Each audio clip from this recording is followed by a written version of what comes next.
Good evening, everybody, and welcome to another edition of 108 Stitches Baseball Talk, as Lewis would say, around the horn. Yes, sir. And we welcome back former Major League pitcher Mark Littell, who had stints with the Kansas City Royals and the St. Louis Cardinals. And welcome to the broadcast, Mark, here on Hall of Fame Day. Well, I'm always glad to be here. I've had also stints on the operating table, so I've had a lot of stints. But meanwhile, you're clicking pretty good. So. Yeah. Well. Yeah, getting there. So, all right. Well, anyways, obviously Hall of Fame Day today. So I want to just talk about the four people in general, not only the ones that were inducted today, but they were also prior to this. And then once we talk about these four, we'll talk about some people that could potentially get in at some point or another down the road. We'll lead off here, which lead off is a popular baseball term, with Marvin Miller. So what are your thoughts about him getting in the Hall of Fame, Mark? Well, he might be the biggest one in the bunch. If you're speaking to a player, he's done so much for baseball. And it's absolutely amazing to listen to Marvin Miller in the day. And I was so lucky to have watched him out in the center fields when he had all the players from our team circled around where there was no media, no mics. The cameras could barely zoom in on you. And in 10 minutes, he had so much to say. I've never heard a man speak so eloquently of what he wanted to do and his plan and how he wanted us to follow that plan. And we did. And it's made a lot of players extremely wealthy. This new class, I'm going to say the last 15, 20 years probably doesn't understand what we did in the 70s and 80s to bring this along. But he's big on the totem pole. He really is. Yeah, no, I mean, when you debut in 1973, free agency was 2 years away. So, I mean, you guys were still playing on one-year contracts, right? Yeah, and the other thing, if I look back at it, Lewis, is that I've been through 6 strikes and 1 owner lockout. Mm-hmm. So that's a pretty good bunch. That's a few. Yeah, Mark, we've never discussed it before, and it's interesting. You played in 1981, and 1981 was the year that, if you remember, Scott, they had the split season. Oh, yeah. The Dodgers beat the Yankees in the World Series that year, and I believe it was like 54 games in the first half and then another 54 in the second half, and they combined the records to make, see who would be in the postseason. And Mark, you were there then. Tell us a little bit what it was like. That was also Marvin Miller's last year as head of the Players Union. Most people don't know. He served from 66 to 81. But tell us a little bit about that split season. Well, the split season was it was a pretty big awakening, not only for the players but also the fans, and they were pretty sour about it. I mean, we were too. You had ownership, players association, and then you had the fans, which are the biggest part of the whole deal. And you're out there playing for the fans and yourself, and that's what it's all about, is getting the fan in the seat and keeping him there and keeping him happy. I think baseball lost a lot of fans, and they were very, very much soured on it. And the country grew, and the baseball attendance went up because we had the population grew. Mm-hmm. But no doubt there was some sour moments there for some people, and it was interesting. You go through lines and people are bad mouthing you, and you just don't see that. But during that strike year, you saw a lot of that. And Marvin Miller was not around. He was around, don't get me wrong, but he was in the New York, offices, doing his thing. Mm-hmm. Don Fear was the guy that was getting ready to come in and replace him. Rest in peace, Don Fair. Yeah, so that's what happened, and then now you got it just keeps moving and moving and moving with replacements. And, on from Marvin Miller, we're going to talk about somebody that you have an extensive relationship with, the catcher who caught more innings for you than any other catcher in your 9-year career, and that's Ted Simmons. We've discussed him before, and I believe the first show I ever did with Scott on the air when he was still doing the show with Peter Ween, we had you on. You talked a little bit about Ted Simmons, and we briefly delved into that, but tell me a little bit more about give us your favorite Ted Simmons memory from all of the years that you played with him. Something that stuck out to you the most from the guy from, Michigan. On or off the field? Anything. Just you can give one for each, or just one that's sticks out in your mind that you two shared together. Well, one thing, it's in my book, and you had to get hit. He was switch hitting. He's the best switch hitting catcher ever. That's a no-brainer in a sense. But, we were sitting over there, and Teddy always smoked a bunch, and, I always remember how cold it was in St. Louis, in April. Mm-hmm. And I'd be down in the bullpen, and, we're down there, scuffling around and kicking our shoes, and, we got our big jackets on, and it's cold, and, of course, they're packing it in pretty good in St. Louis, as always.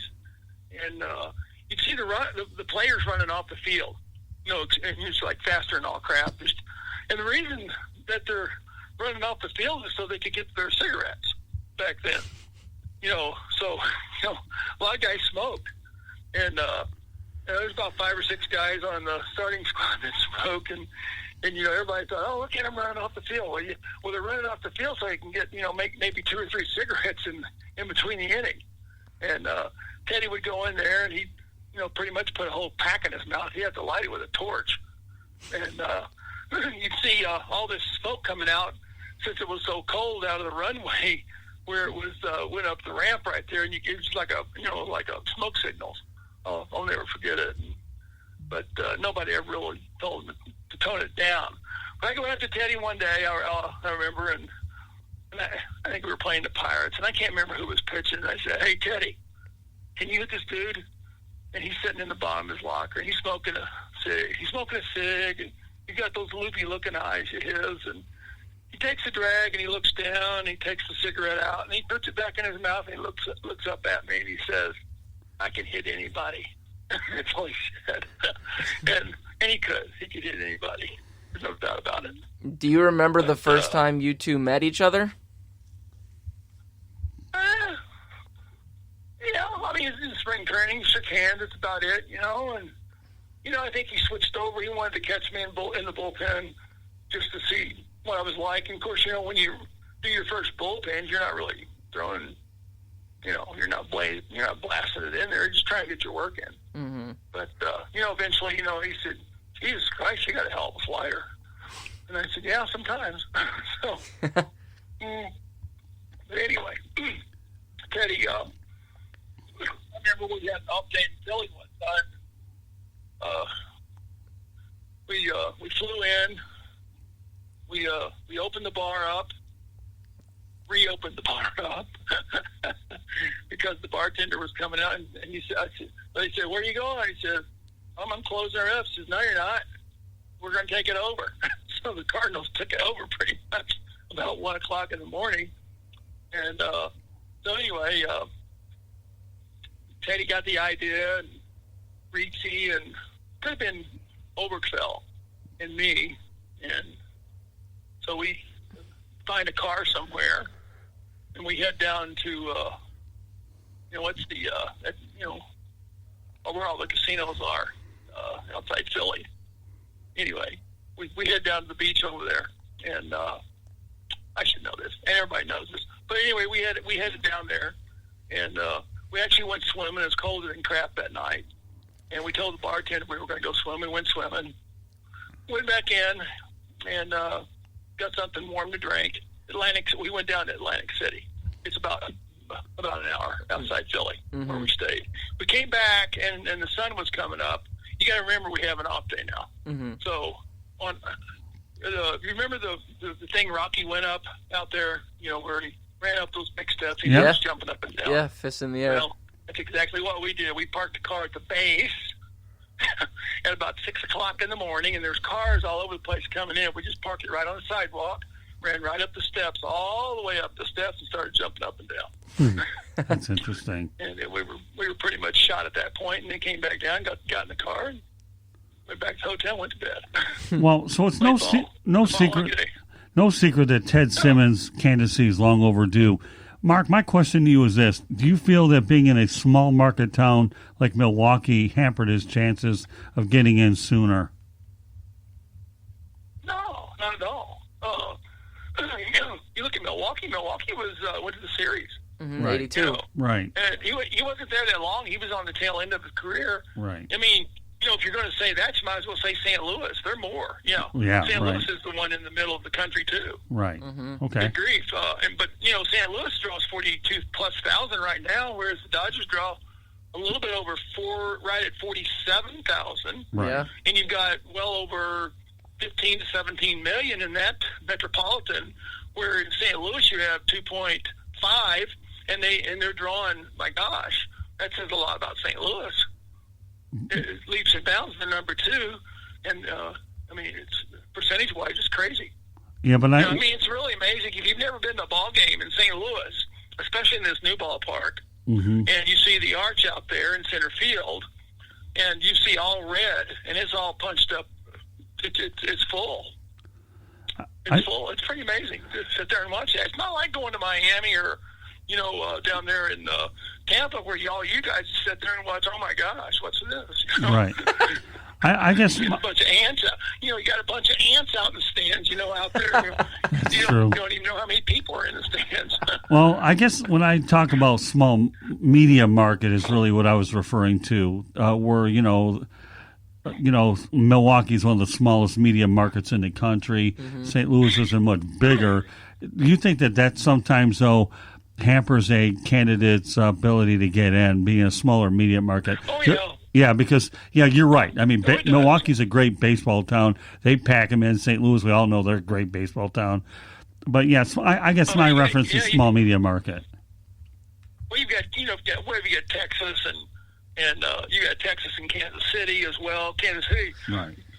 basically just got bought out. Of course, Kansas City's got a Super Bowl team that's going to, play San Francisco here a week from Sunday, mm-hmm. right. or next Monday, and so that's a big deal. The Chiefs football is very big. Kansas City Royals baseball has not been big because of their winning percentage, obviously over the last 20 years or so. Mm-hmm. Unbelievably, unfortunately, David Glass passed away this past week, mm-hmm. a little bit over a week ago. January actually, 7th, announced. I believe it was. Right. And he was 85, and it's amazing what he did. I know he did bring them a World Series, mm-hmm. but he also, he sold the ball club, which when he came in to that whole scenario with Ewing Kauffman, passed away 7 years into it, that ball club had not been sold. He bought that ball club for a low price, but somebody had to take it over. Mm-hmm. The Hunts wanted to take it over for $25 to $27 million, which is pretty stupid. At that he ended up paying I think $96 million, which is still a low ball at that time. Mm-hmm. But he sells the thing for $1 billion to a group, and I'm sure they're going to do something big. And they've even talked about putting a stadium down inside the city this time instead of on the outskirts. Yeah, I heard that. Interesting. Mm-hmm. Yeah, because sometimes I often wonder whether a small media market is a detriment to some candidates, because obviously you have bigger cities or bigger, like the New Yorks, the Detroits, the LAs, Boston's, right. Philadelphia's. Yeah. You get the drill. And you don't have as many people on your side because of the lack of presence there. Well, that's it. Yeah, I mean, So yeah, they say they draw much better when they go down into the cities, rather than on the outskirts. Right. Yeah, look at the Braves in Cobb County. They're selling out almost every night because they're literally in Atlanta's municipal area, and they're drawing very good crowds 3 seasons in there. Well, that's true. Some areas are more suburban oriented than others. I'm sorry, Mark. Go ahead. Well, I remember when, I don't mean to get back to this other subject, I don't want to, but I remember when Houston was just a deadbeat town for baseball, Oh, yeah. for many years, and we talked about them, just 5 or 6 days ago, but, I don't want to go